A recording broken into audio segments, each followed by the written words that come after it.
साथियों नमस्कार। संस्कृत के इस कालांश में आप सबका पुनः स्वागत। षष्ठी विभक्ति के हम लोग कतिपय सूत्र पढ़ चुके हैं। इसी क्रम में षष्ठी विभक्ति का एक विधि सूत्र है, वह मैं आपको आज बताना चाहूँगा। इस कालांश में सूत्र है सर्वनाम्नस् तृतीया च। विधि सूत्र है सर्वनाम्नस् तृतीया च। आइए देखते हैं सर्वनाम्नस् तृतीया च सूत्र क्या कहना चाहता है कि सर्वनाम के साथ हेतु शब्द के प्रयोग में हेतु द्योतित होने पर तृतीया विभक्ति होती है और सूत्र में आए च चकार से षष्ठी विभक्ति भी होती है। कौन सूत्र से? षष्ठी हेतु प्रयोगे इस सूत्र से। अर्थात यदि सर्वनाम शब्द हेतु हो और वाक्य में हेतु शब्द का भी प्रयोग हुआ हो तो सर्वनाम शब्द से और हेतु शब्द से, इन दोनों से ही तृतीया और षष्ठी विभक्तियां होती हैं। अब पुनः सुनिए, विधि सूत्र है सर्वनाम्नस् तृतीया च। यह सूत्र कहना चाहता है कि सर्वनाम के साथ हेतु शब्द के प्रयोग में यदि हेतु द्योतित हो तो तृतीया विभक्ति होती है और सूत्र में आए चकार से षष्ठी विभक्ति भी हो जाती है। कौन सूत्र से? षष्ठी हेतु प्रयोग्य सूत्र से, जो हमने पिछले कालांश में पढ़ा था। कहने का अभिप्राय ये हो गया कि यदि सर्वनाम शब्द हेतु हो और वाक्य में हेतु शब्द भी प्रयुक्त हुआ हो तो सर्वनाम शब्द के साथ और हेतु शब्द के साथ, दोनों के साथ तृतीया विभक्ति और षष्ठी विभक्तियां होती हैं। ठीक है, उदाहरण दे रहा हूं। प्रथम उदाहरण है भवान केन हेतुना अत्र वसति। उदाहरण है भवान केन हेतुना अत्र वसति। आप किस कारण से यहाँ रहते हैं? आप किस कारण से यहाँ रहते हैं? किस हेतु से यहाँ रहते हैं? संस्कृत बनी इसकी भवान वसति अत्र प्रश्नवाचक वाक्य। केन हेतुना, ये देखिएगा, केन हेतुना।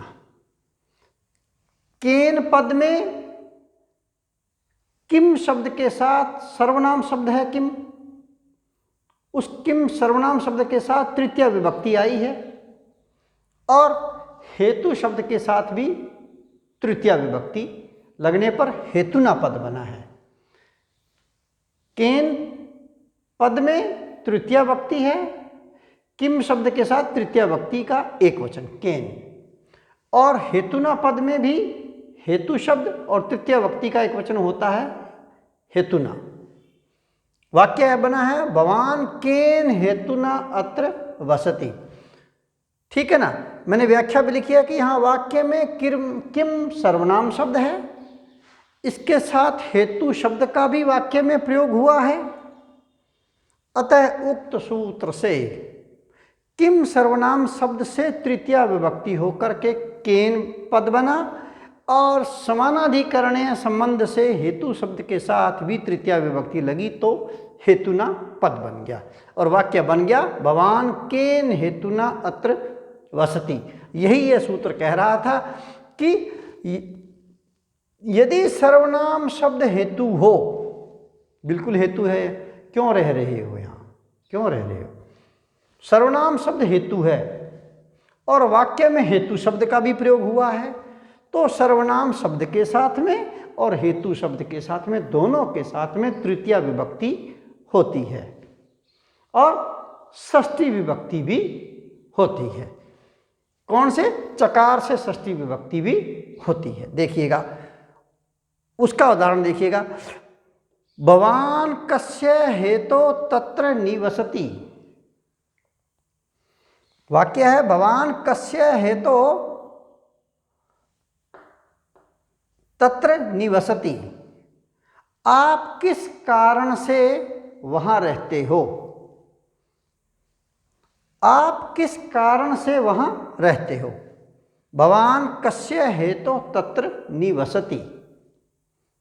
देखिएगा इसमें दो पद आए हैं, एक आया है हेतु पद और एक आया है कस्य पद। कस्य पद में भी किम शब्द सर्वनाम शब्द है और उससे षष्ठी विभक्ति का एक वचन होता है कस्य, और हेतु शब्द के साथ षष्ठी विभक्ति का एक वचन होता है हेतो। तो कस्य पद में षष्ठी विभक्ति लगी हुई है और हेतु पद में भी षष्ठी विभक्ति लगी है कि भवान कस्य हेतो तत्र निवसति। आप किस कारण से, किस प्रयोजन से, किस हेतु से वहाँ निवास करते हो। तो यही कहना चाहता है कि यदि सर्वनाम शब्द हेतु हो, प्रश्न पूछ रहा है कि सर्वनाम शब्द हेतु हो, यहाँ बिल्कुल हेतु है, और वाक्य में हेतु शब्द का भी प्रयोग हुआ हो, बिल्कुल हेतु शब्द का भी प्रयोग हुआ है, दोनों शर्तें पूरी हो रही हैं, तो सर्वनामनस् तृतीया च इस विधि सूत्र द्वारा सर्वनाम शब्द के साथ और हेतु शब्द के साथ में तृतीया विभक्ति और षष्ठी विभक्तियां होती हैं। जैसे और उदाहरण देखिएगा, जैसे येन हेतुना, येन हेतुना जिस कारण से। तो यहाँ यत शब्द है, यत शब्द से तृतीया विभक्ति का एक वचन होता है येन, और हेतु शब्द के तृतीया विभक्ति का एक वचन होता है हेतुना, येन हेतुना। इसी प्रकार से यस्य हेतो जिस कारण से, क्या? जिस कारण से। येन हेतुना जिस कारण से, यस्य हेतो जिस कारण से। तो यहां भी यस्य पद में यत शब्द से षष्ठी विभक्ति लगी हुई है और हेतो पद में भी हेतु शब्द के साथ षष्ठी विभक्ति का एक वचन हेतो। तो येन हेतुना और यस्य हेतो। इसी प्रकार से केन हेतुना और कस्य हेतो। ये है मित्रों सर्वनामनस् तृतीयाश्च विधि सूत्र। मैंने जिसके कतिपय आपको उदाहरण मैंने आपको बता दिए हैं। इन सूत्रों को आप लोग भली भांति आप इनका अभ्यास करते रहिएगा। जैसे जैसे आप इनका अभ्यास करेंगे, जैसे जैसे आप मेरे वीडियोज़ को आप लोग देखेंगे, आपको भली भांति आपको ये सूत्र समझ में आ जाएंगे और उदाहरण भी आपको समझ में आने लग जाएंगे। संस्कृत कोई मुश्किल विषय नहीं है, आप लोग प्रयास करिएगा। तो संस्कृत बहुत ही अच्छे अंक देने वाला विषय है, बहुत ही रुचिकर विषय है। आपको पता ही नहीं चलेगा कि कब आप लोगों को ये उदाहरण पढ़ते गए, सूत्र पढ़ते गए और कब आपको अंगुली गन्ने हो जाएंगे। ये आपकी अंगुलियों पे ये सूत्र, तमाम उदाहरण आपके अंगुलियों पे आ जाएंगे। मित्रों ये रुचिकर विषय है। लोग इसके विषय में कहते हैं कि यह जटिल विषय है, ऐसा कुछ नहीं है। यह अभ्यास चाहता है। यदि आप अभ्यास करेंगे तो संस्कृत वाक्यों को सीखना, संस्कृत से वाक्य बनाना, संस्कृत के सूत्रों को पढ़ना, संस्कृत के सूत्रों को समझना कतई मुश्किल नहीं है। अगले क्लास में मैं षष्ठी विभक्ति से संबंधित फिर नया सूत्र लेकर के आपके साथ में फिर सूत्र को शेयर करूंगा। तब तक के लिए वंदे मातरम।